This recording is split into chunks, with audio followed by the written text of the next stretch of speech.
In the pre-dawn silence on November 20th, 1980, 12 workers fled an oil rig, unknowingly triggering a disaster that would swallow the earth beneath Lake Peigneur. Welcome to Mystery Sauce, where I cover true crime, mystery, and paranormal stories. Now let's get into today's true story. In the early hours on November 20th, 1980, a group of 12 workers decided to evacuate their oil drilling platform due to fears that it was on the verge of collapsing. They were drilling beneath Lake Peigneur's bed when their equipment jammed at a depth of approximately 1,230 feet in the murky depths, and their efforts to release it were futile. During their attempts to dislodge the drill, which should have been straightforward at such a depth, the team was startled by loud cracking sounds just before the platform began to lean dangerously towards the water. At that moment, Lake Peigneur was fairly nondescript, a lake located near New Iberia, Louisiana. It spanned 1,300 acres and only 11 feet at its deepest. The lake featured a small island with an exquisite botanical garden. It was dotted with oil rigs and harbored extensive tunnels below its bed for the diamond crystal salt mine. Realizing the severity of their situation, the workers detached the barges connected to the rig. They hurried off and made their way to safety on the bank, roughly 300 yards at a distance. Not long after they vacated the $5 million Texaco drilling rig, they witnessed the astonishing sight of the massive platform and derrick flipping over and vanishing into what was thought to be a shallow lake. The water around the site soon began to swirl. Initially slow, the movement gained momentum, eventually forming a whirlpool nearly a quarter mile across, centered around the drilling site. The vortex swallowed boats and barges, and a fisherman nearby was heard exclaiming, "The end of the world is coming." Below the surface, in the salt mine tunnels, was Junius Gaddison, an electrician. He was alarmed by a loud and unusual noise echoing through the corridors. He traced the noise to its source. Fuel drums clanging against each other, pushed along by a stream of muddy water that reached knee-high. Gaddison immediately sounded the alarm, and the mine's emergency signal flashed thrice to order an urgent evacuation. Among the 50 miners on shift, many found themselves as deep as 1,500 feet underground. They aimed for the 1,300 feet level to access an elevator to the surface, but encountered an impassable floodwaters on the third level. Undoubtedly, the drilling operation on the lake had breached the salt dome encompassing the mine. Texaco, the company that commissioned the oil drilling, was cognizant of the existence of the salt mine and had taken measures to avoid it. However, the drill either veered off course towards the mine or an error in judgment led to the drilling site being positioned directly over one of the mine's largest upper shafts, which measured 80 feet in height and 50 feet in width. And as water began to flow into the mine through the initial 14-inch opening, it rapidly dissolved the salt, causing the aperture to expand swiftly. The influx of water also eroded the massive salt pillars that supported the ceiling, leading to the collapse of the shafts.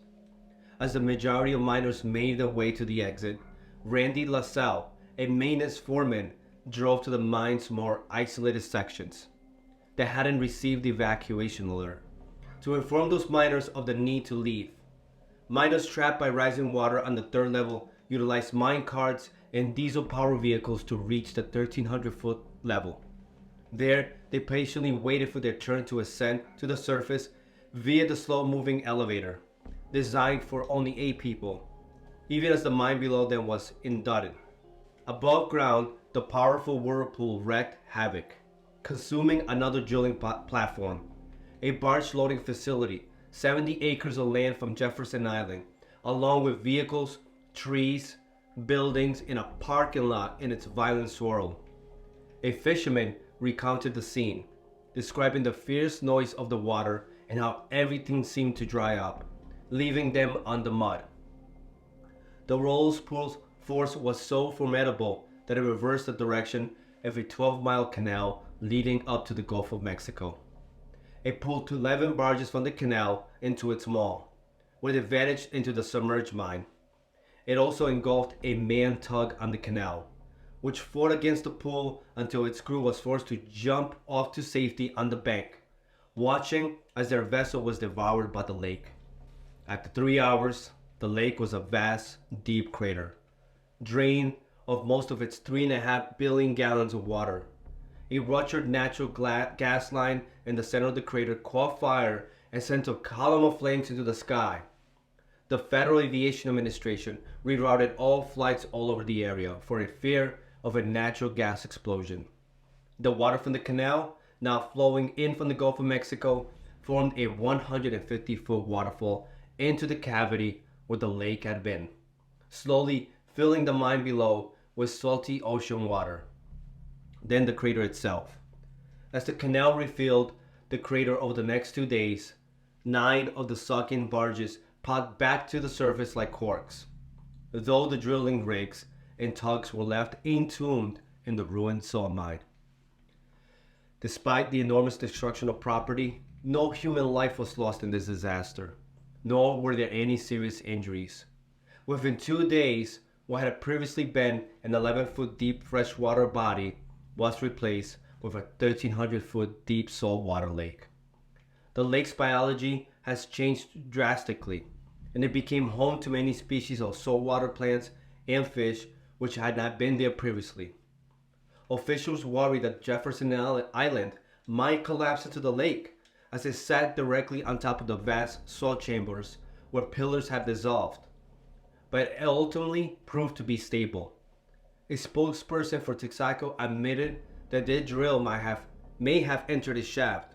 Of course, numerous lawsuits were filed, and they were subsequently settled out of court for many millions of dollars. The owners of the Crystal Diamond Salt Mine received a combined $45 million in damages from Texaco and the oil drilling company, and got out of the salt mining business for good. No official blame for the miscalculation was ever decided because all of the evidence was sunk down the drain. But the story described here is the generally accepted theory of what caused this massive disaster. That will do it for today's story. If you guys enjoyed it, then please hit that like and subscribe button. I appreciate all of you. Till the next one, keep it saucy.